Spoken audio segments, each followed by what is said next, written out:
Welcome everyone to Weekly News and DW with Major Tidbits, and the topic for this video is 2025 campaign period, umpisa na. Nag-umpisa na ang 2025 campaign period nitong February 11 na nagmamarka ng umpisa ng 90-day campaign period para sa paparating na 2025 national midterm elections. Meron isang presidente na talagang bangag.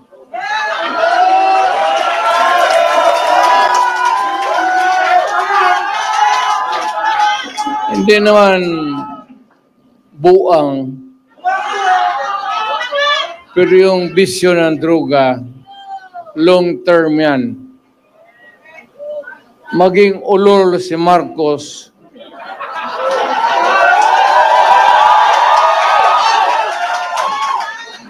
kung maybe constant use of heroin, aabot pa siguro siya ng 80. Pero pagdating sa panahon na yan, hindi na siya gumagalaw.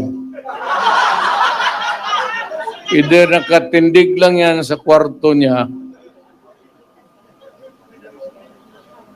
o natutulog.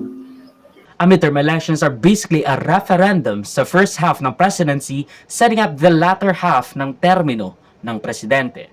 Pero ngayon hindi lang national referendum sa first half ng termino ng presidente regarding their policies, mga pinagsasabi at mga pinaggagawa o hindi sinulong/naisulong ng presidente sa kanyang termino so far. Kasama rin sa national referendum para sa 2025 midterm elections ay ang paghahalal sa mga kalahati ng mga senador na either magko-convict o magpapawalang sala kay Vice President Sara Duterte kung sila ay manalo sa Senado as senator judges. It's either this. On the blue corner, we have PDP Laban led by former President Rodrigo Duterte and Senator Robin Hood Padilla. Nasa kanila as re-electionists, bato, madumi ang kamay sa dugo ng masasama. Ang kandidato daw ng kabila ay may bahid ng dugo ang kamay. Dahil sa tukhang. Wala mang ibang involved yan sa tukhang kundi ako. Di ba? Kaya, with all due respect, sasagutin ko lang po. Alam po ninyo mga kaibigan, kung yung aking mga kamay ay may bahid ng dugo, hindi ko po yan ikinakakahiya.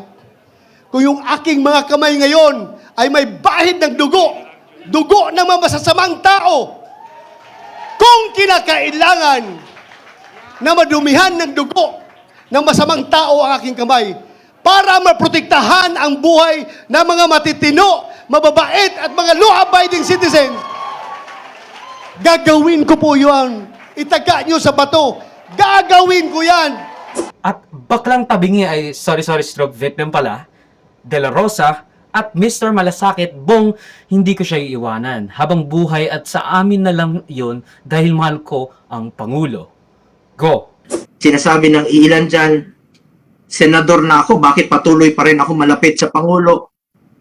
Ang karapatan mo na questionin ang pagiging malapit ko sa Pangulo.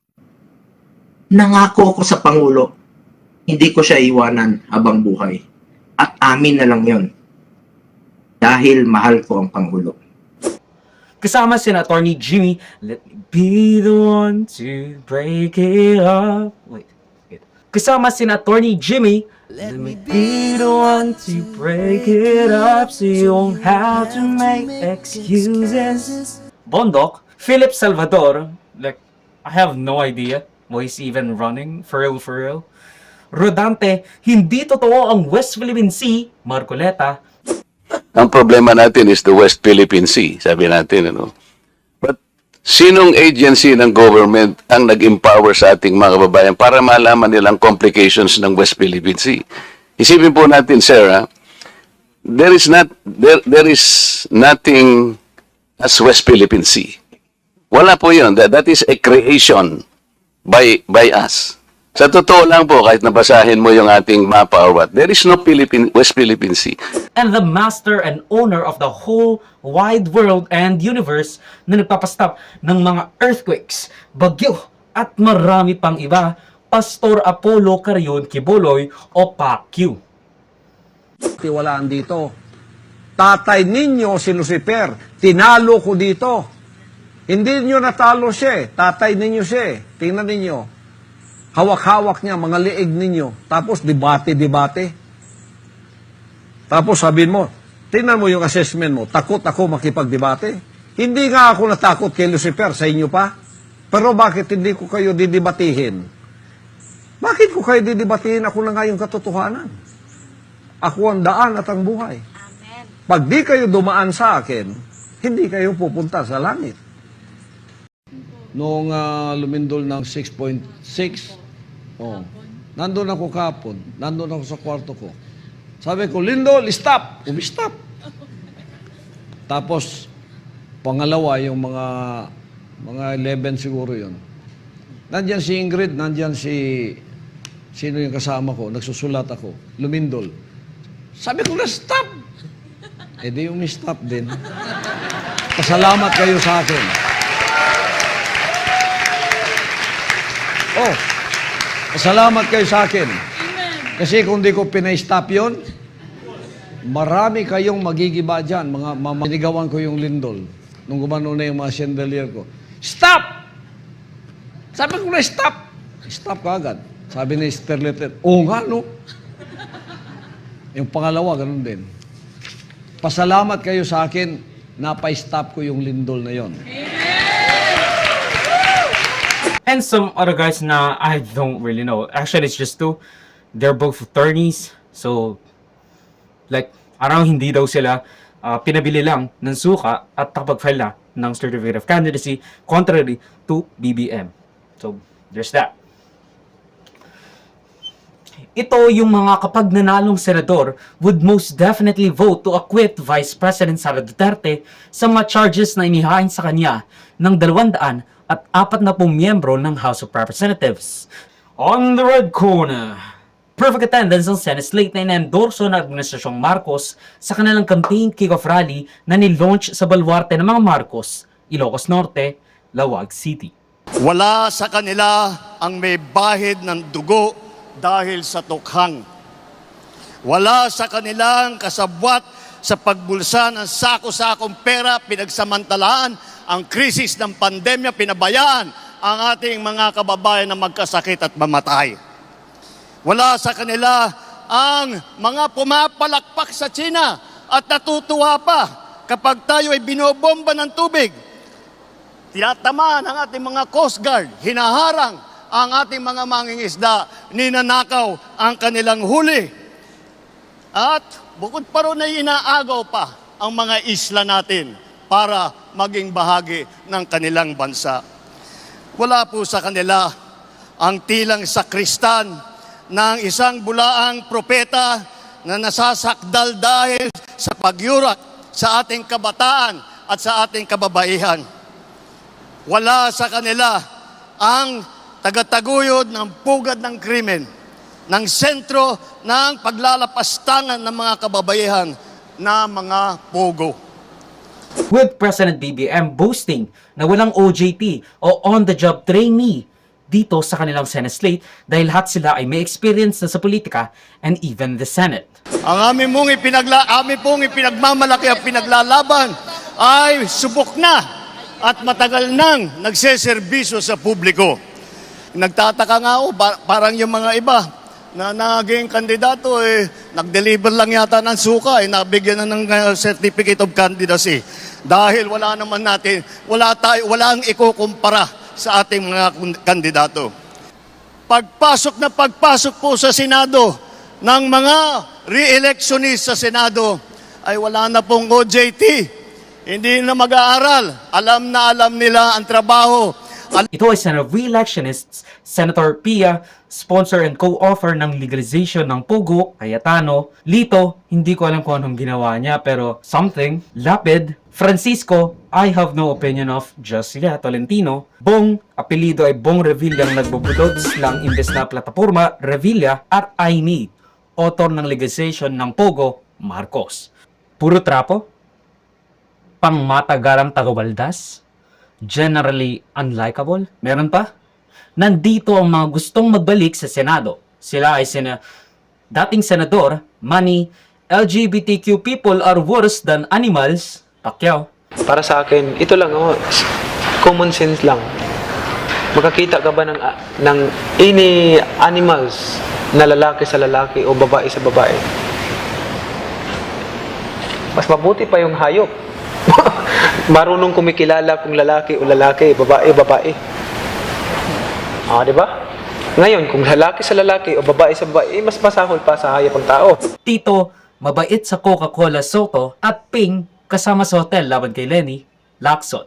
With Representatives Erwin top 1 sa senatorial survey Stulfo at Camille gusto ng bago pero political dynasty na may 1 billion ng pinambayad sa kampanya, Villar. Dating Ben-Hur ang daming karatula ala Mark Villar, Abalos at Mayor Abby Binay. Maraming patutsada si President Bongbong Marcos lalo na kay FPRRD at sa mga tumatakbo aiming for a lofty 12 out of 12 Senate slate, of which kahit ako sinabi ko ang kakayanin ni PBBM yan, na i-push ang mga popular candidates na ito to the finish line with no opposition candidates in sight, railroading the entire legislative body.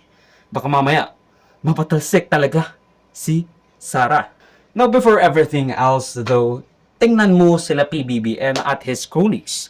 Perfect attendance sa campaign kickoff rally pero absent sa mga accountability at pressure exposure challenge tulad ng mga debate, one-on-one interviews at masinsinang pakikipag-usap. Ginagawa lang nila yung ginawa ni BBM at Duterte noong 2022 elections. Don't fuck up the momentum. Kasi totoo naman, malaki ang tsansang mananalo sila ng lahat. No joke. No joke. And that's sad.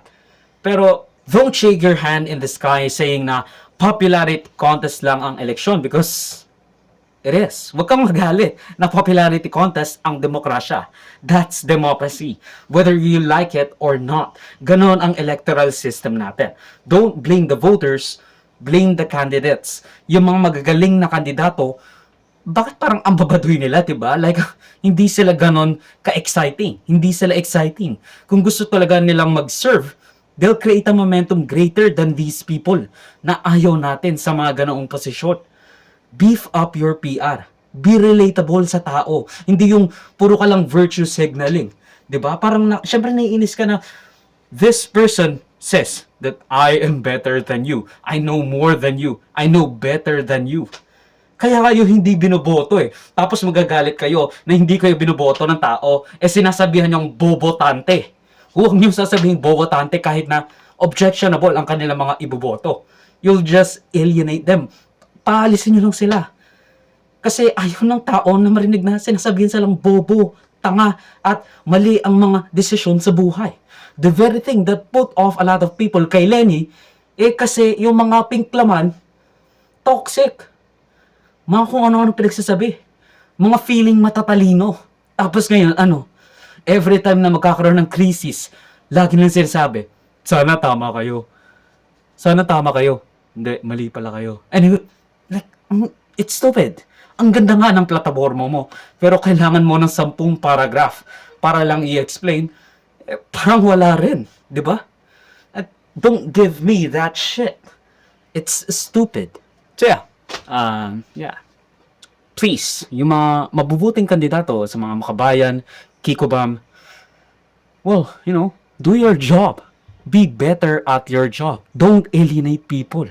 Kasi, sa totoo lang, masyado kayong maprinsipyo na wala kayong showmanship, wala kayong panache, wala kayong pizzazz. I don't call it, pero yun na nga. Ngayon, marami kasi sila, ano dapat ang gawin natin? Di, patayin natin yung mga senador ngayon para mabakante.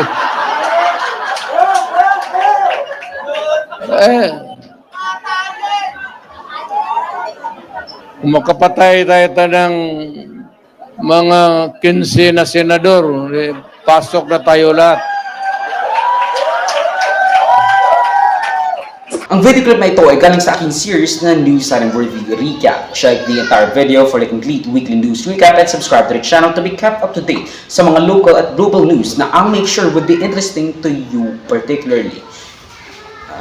Di ko alam yung name mo pero you should subscribe. You Muhammad Smith? I don't fucking know.